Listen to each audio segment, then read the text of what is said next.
Hello guys, it's Jared here again, and I'm going to be reviewing the third and final film in the Austin Powers trilogy, Austin Powers in Goldmember. Yes, so I actually don't own this one on DVD. I have the first two on DVD, but I have seen the third one many times. It's on Netflix in the UK at the moment, and I think it's also on Sky Cinema over here, so yeah, that's how I watched it, was on Netflix. And basically the storyline of this one is, basically like at the beginning of the film, Austin Powers actually captures Dr. Evil, but it's surprising that that happens so early on in the film. But then we find out Austin Powers' father was kidnapped by a guy named Goldmember, who's played by Mike Myers again. And they have to go back to 1975 to get his father. And his father's played by Michael Caine. And they also team up with Foxy Cleopatra, who's meant to be like a parody of blaxploitation characters. And she's played by Beyonce, and this one I think is not quite as fondly remembered as the first two, but I mean it does still have kind of a fan base out there, and yeah, I'd say I'm part of the fan base, because I'd say probably this is my least favourite of the three, but I still find it to be a very entertaining film. But yeah, this time of course Mike Myers is playing four characters. He plays, Austin Powers, Dr. Evil, Fat Bastard, and Goldmember. And, the makeup is very good, and, it makes him look like different people, but, Mike Myers is also very good at playing them as very different characters. And I should mention, the reason why it's Goldmember is because, obviously, he's supposed to be a parody of Goldfinger, the James Bond villain, but it's member meaning penis, so he has a golden penis, and all his henchmen have their members painted gold, which is strange, but yeah. And I think Michael Caine as Austin Powers' father was really great casting, because I think Michael Caine was definitely one of the influences for the character of Austin Powers, so getting him to play his father was just genius casting, and I love when they do stuff like that, like how they had Sean Connery playing Indiana Jones's father, which the reason why they did that is because Indiana Jones movies were inspired by James Bond movies, And I think Beyonce is very good in this. This was actually her first ever movie, and I like some of her songs, but as an actress, some of her other films I haven't really seen, but they just don't pique my interest. For example, she was in the first Steve Martin Pink Panther film, which I've seen bits of, and I'm a big fan of the original films, but I've seen bits of the Steve Martin ones, and they just look awful.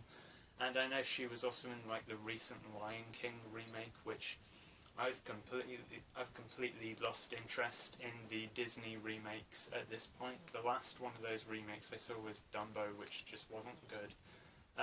So yeah, those other movies she's in I'm not really interested in watching, but she is good in this, I will say. And, I also very much like how Mini-Me is kind of feeling rejected because, Dr. Evil starts to like Scott more than he used to, so he doesn't like Mini-Me as much, so Mini-Me, teams up with, Austin and Foxy and, Austin's father, and, yeah, it's very cool, and, eventually Dr. Evil turns good as well, which it's kind of nice to see, because the character was very popular, so it's good to give him a nice ending like that. As for the Goldmember character himself, they do make him kind of look like Gert Frobe, except he's a lot skinnier, and for some reason, like, they made him Dutch, and his, like, skin peels off all the time, and he likes to have, like, a collection of his skin, but he always has them, like, his, like, henchwoman, like, bring the box to put his skin in, because if they don't bring the box of skin, you know, he can't resist eating his own skin, which is very bizarre, but I mean, it is certainly kind of funny.